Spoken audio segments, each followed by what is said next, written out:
Welcome to Prescribing Lifestyle, the podcast that's all about empowering you to live your healthiest, happiest life. I'm your host, Dr. Avi Charlton, and each week we'll dive into the latest research, practical tips, and inspiring stories to help you optimize your well-being. From nutrition and fitness to mental health and mindfulness, we'll explore every aspect of lifestyle medicine, giving you the tools you need to make informed decisions and take control of your health. Whether you're looking into preventing disease, managing chronic conditions, or simply elevate your quality of life, Prescribing Lifestyle is here to guide you on your journey to wellness. So, sit back, relax, and get ready to embark on this transformative adventure towards a healthier, happier you. Let's dive in. Hello, welcome to another episode of Prescribing Lifestyle. Today is the Sunday on the 22nd of September. I just want to share with you the recent Low Carb Down Under conference has just finished yesterday.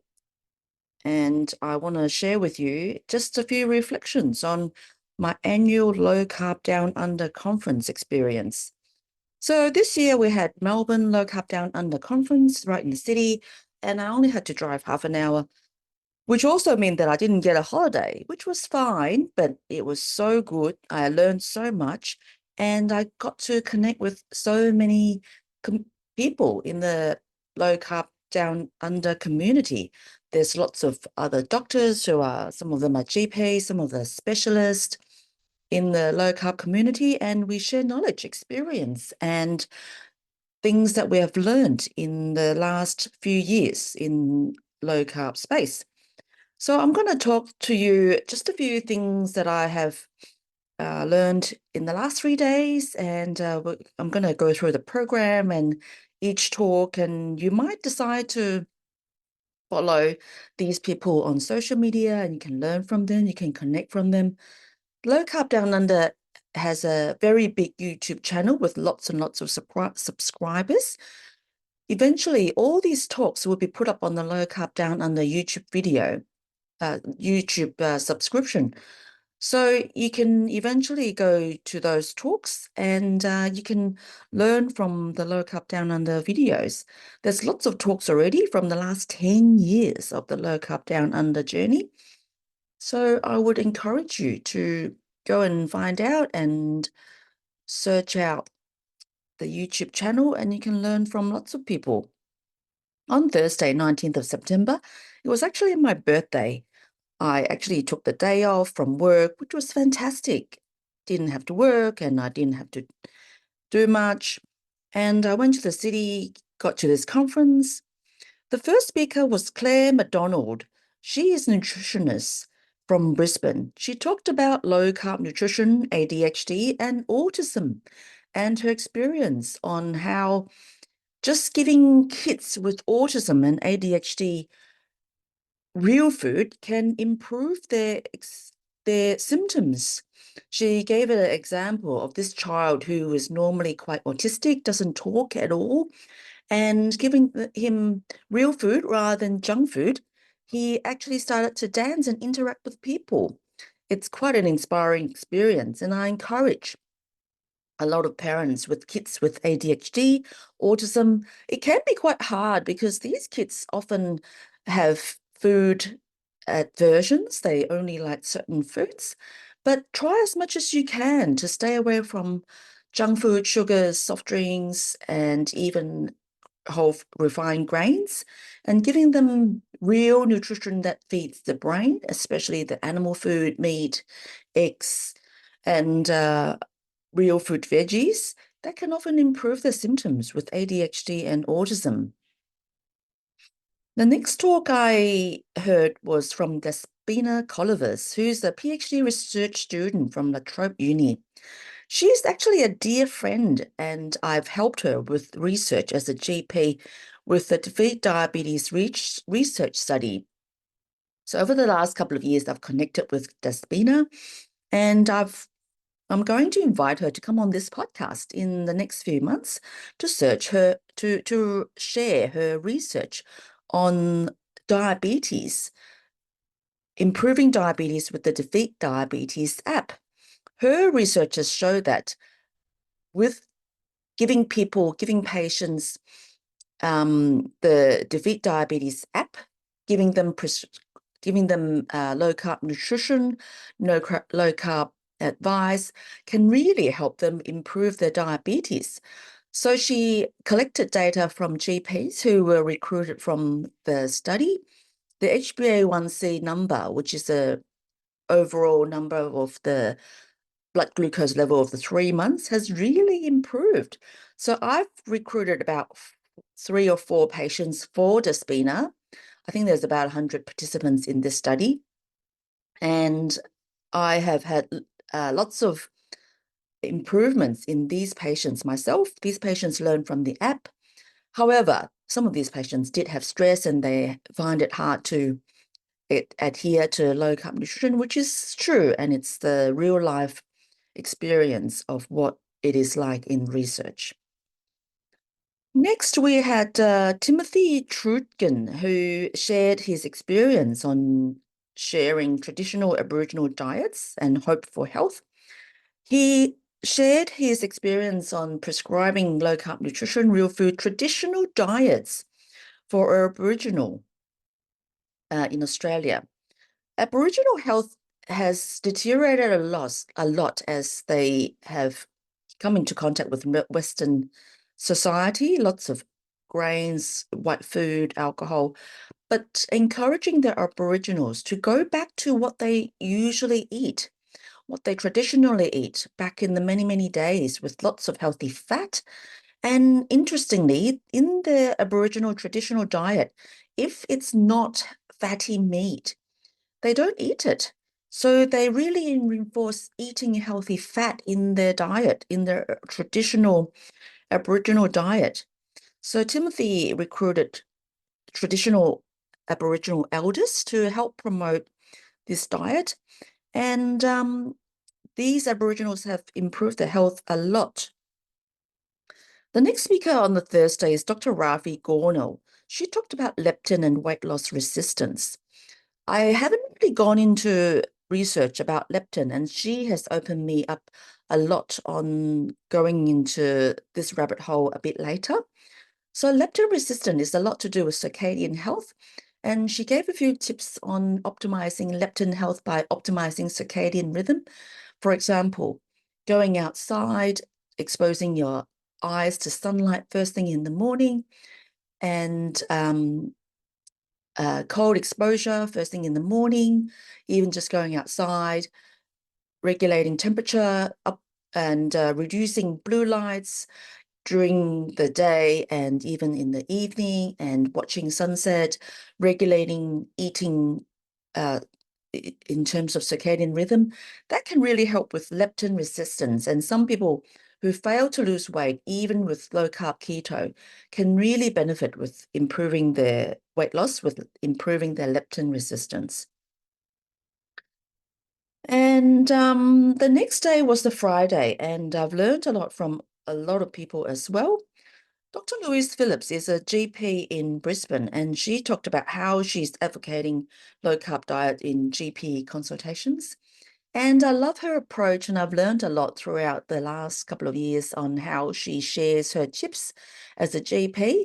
And of course, I am a GP as well, and I can use a lot of these tips in very short, sharp GP consultations. And I will actually go to her website called Low Carb Scripts to download some of her handouts on how to prescribe low carb diets as a GP. And it's great to share, for her to share experiences as a GP to other fellow GPs. The next talk is from the Perth GP, Dr. Sanjeev Balakrishnan. He's a carnivore GP in Perth, and he talked about nutrition for mental health.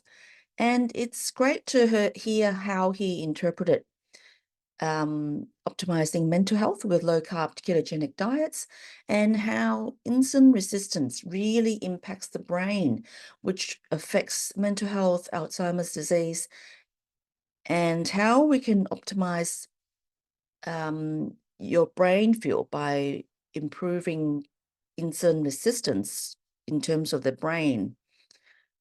So it's great to hear him talk about nutrition for brain health. Jane Bullen is the next speaker from Nutrition Network. She traveled all the way from South Africa, and I have purchased a lot of education from Nutrition Network. That is how I started. I did a lot of courses throughout COVID in 2020, and she shared how she is changing consensus, influencing one practitioner at a time. And I'm proud to say I'm one of those practitioners who purchased the Nutrition Network course, connected with the Nutrition Network practitioners, became a member of the Society of Metabolic Health Practitioners in America. And it was great to hear how she's influenced millions of people in the world just by influencing one practitioner at a time. The next speaker was Professor Grant Schofield.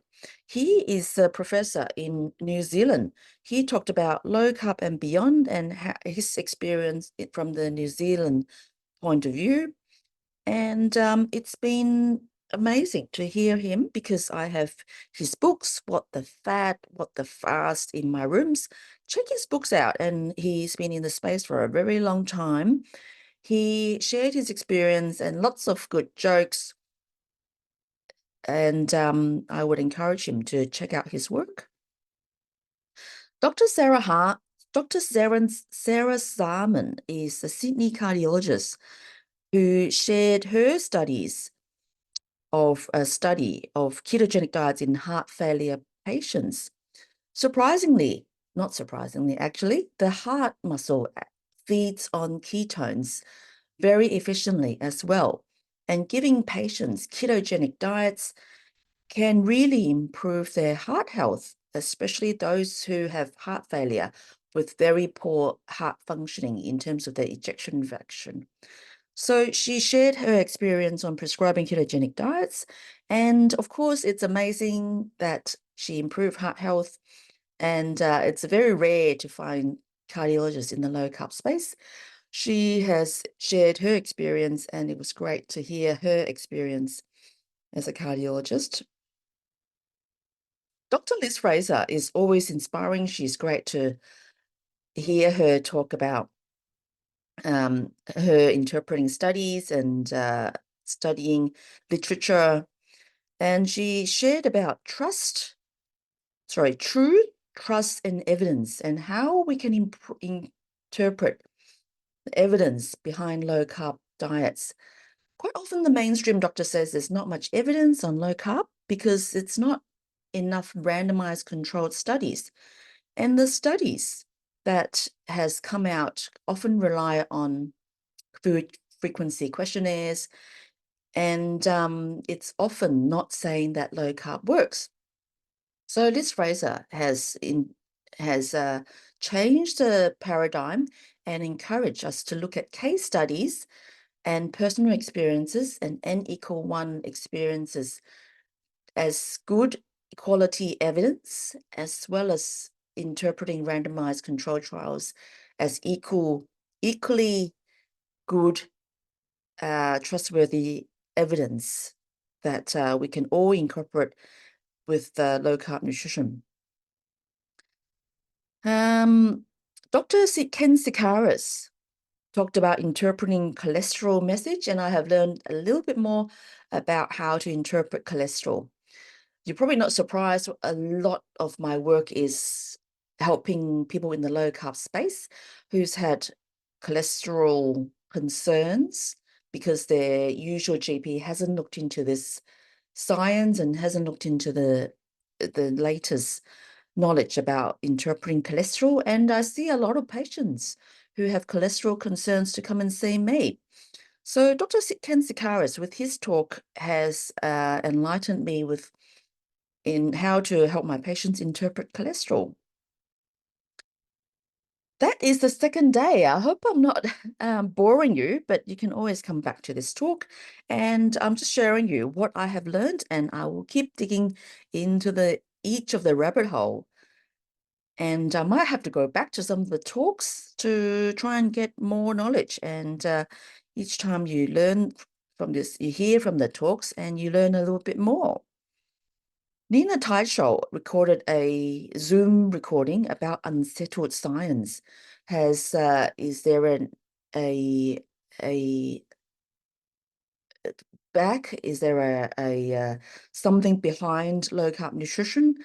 And it's actually quite alarming and disturbing that what she has found, there can be influences on research behind the low carbs evidence, because people who are bullies in the vegan vegetarian space can be actually quite disturbing, that because of personal bias, that they would influence the science, and it's not actually real science about low carb nutrition.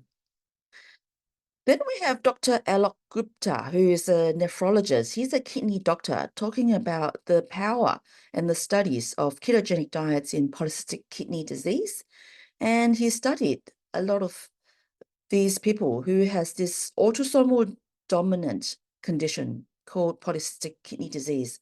Autosomal dominant means that they inherited from their mum or dad, and they are bound to get this kidney disease.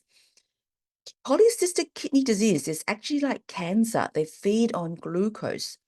So changing the fuel of these patients, changing the fuel to ketones, can often help them not make their polycystic kidney disease grow, and the cysts in the kidneys actually regress. They stop becoming big, and they can halt their polycystic kidney disease, and they stop the progression. It is pretty amazing. Dr. James Mookie is Australian of the Year in 2020.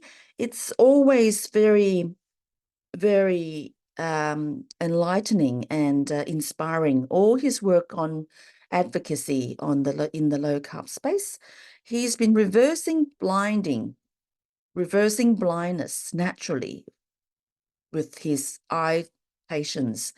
All his eye patients have reduced the frequency of the injection just by giving people low carb advice. He's giving these patients prescription to go and see a nutritionist on prescribing low carb advice, and his patients have stopped getting injections when they have progressing diabetes disease, and some of them even reverse the diabetes, which is totally amazing. Then I get to introduce myself, and I got to introduce the speakers, and I got to share a few minutes on my experience, which was totally amazing. Thank you to Rod Taylor for giving me the chance. Dr. Anthony Chavey is he's a plant-free MD on the YouTube space, and he hosts a website called How to Carnivore. You can look him up, or you probably know him already. He talks about the benefit of a ketogenic athlete. So he shared a lot of experiences on athletes, often not telling people that they are ketogenic or carnivore. And these athletes have amazing experiences and improve their athletic performance on becoming ketogenic or carnivore. And I'm proud to say that I have done low carb keto, and I have ran 2 marathons and walked 100 kilometers doing low carb keto. So it's been great doing this and using ketones as fuel rather than glucose as fuel.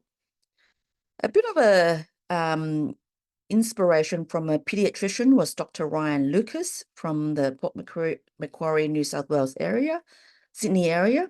He has been implementing low carb principles in kids. Quite often in his world, there's kids that are disadvantaged by their socioeconomic status, and some of them can be have insulin resistant, poor metabolic health. And he's shared his experience on how just getting rid of sugar, junk food, processed foods, limiting their sugary drinks, can often improve the health of these children. And it's very refreshing to see a low carb pediatrician doing work in this space. Dr. Paul Mason is always great to hear. He's got so much knowledge and he's got so many YouTube videos. Probably everyone knows him. He shared his knowledge about the management of concussion. So concussion, if you have a concussion, you knock your head, and quite often the area of the brain you'll have reduced nutrition in that bit of the brain. So fueling your brain with good nutrition can often help healing of the brain in that bit of the brain, and so you can improve from concussion. So if you change your brain fuel to ketones, fueling your brain with ketones, either by going into a ketogenic diet or exogenous ketones, which means ketone supplements like MCT oil or ketone esters, that can often improve the healing of your brain if you have a concussion. So it's great for me to learn extra tips on how, if patients come in with concussion, I can tell them this can be something you can do, and that might help you improve the healing of your brain if you have a brain concussion or even with long-term brain injury. Dr. Karen Dwyer is the nephrologist who is a kidney doctor about the connection of the heart and the kidneys. If you have poor kidney health, that can often have poor heart health, and connecting with other areas of the body like the eye health and brain health as well. So she shared her experience on people with poor kidney health can often improve with ketogenic diets as well. And I haven't mentioned yet, on the first day, Dr. Peter Bruckner talked about the sharing his reflection on the recent study of, there's a Melbourne study with big participants over 10 years about he connecting with the principal of the study, claiming that this is the Monash study with a professor or esteemed professor who said that low carb diets will boost the risk of diabetes. So he looked into the science of, the study construct, and it's quite disturbing and alarming that they actually compared the lower carb people, not really low carb, because the lower carb group actually didn't really practice low carb diets. Their diets actually was 38% carbohydrate. Most of us in the low carb space reduce our carbohydrate intake to way lower than 38%. I think a lot of us practice low carb diets will actually lower our intake to even less than 20% with carbohydrates. So he shared his experience on writing to the principal investigator on this study and his experience on how she rebutted and didn't really have good explanations on this study. So you can look at these studies with a grain of salt. These studies rely on food frequency questionnaire, which is totally unreliable. Peter Bruckner yesterday also shared his experience with advocating for diabetes in the dietary guidelines and also the diabetes inquiry, the parliamentary inquiry, which hasn't really been that successful, and the politicians hasn't really taken up much advice from the low carb community, which is very disappointing. But the success that he's had is with Diabetes Australia, that Defeat Diabetes have now collaborated with Diabetes Australia. And in the Diabetes Australia movement, low carb diets can be very helpful and can be an option now. And Diabetes Australia will advocate for people to incorporate low carb nutrition into their diabetes treatment, which is totally amazing. And I am a big supporter of Defeat Diabetes and their work, and how Peter Bruckner has brought this into the space. So I have, in a whirlwind, talked about my reflection on the Low Carb Down Under Conference 2024. And this is my third year of going into the Low Carb Down Under conference. The first year I went to Gold Coast 2 years ago. I had a 20-minute talk, and that was amazing. Last year I went to Sydney and I connected with people in the low carb space. And this year I was in Melbourne, which was great to connect with the community. And I had a chance to talk for 5 minutes. And I hope you get a chance to check out the Low Carb Down Under YouTube channel. You can keep learning and help the community advocate to real food nutrition. Just eat real food, spread your knowledge, spread your experience to the wider community. Hopefully, we can help to reduce the incidence and the prevalence of metabolic conditions in the community and stop people progressing their illnesses to become diabetics. I hope you have enjoyed this episode of me sharing my experience in this conference. Until next time, as I say, if you don't look after yourself, you can't look after anybody else. Thank you for tuning in. Stay tuned for another episode of Prescribing Lifestyle. Thank you for tuning in to another episode of Prescribing Lifestyle podcast. Before we wrap up, I have an exciting news to share. I have a new ebook called Low Carb Made Easy. It's now available. This guide is perfect for anyone looking to dive into the low carb lifestyle. Inside, you'll find the basic theory behind low carb eating, a detailed food list, practical meal plan, and a variety of delicious recipes. It's designed to make a journey to better health easier, simpler, and enjoyable. For those who prefer a hard copy, head over to my website and register your interest using the link provided. My website is www.mlcclinic.com.au. Head to online store. Remember, the information shared in this podcast, it's for educational purposes only and not proper medical advice.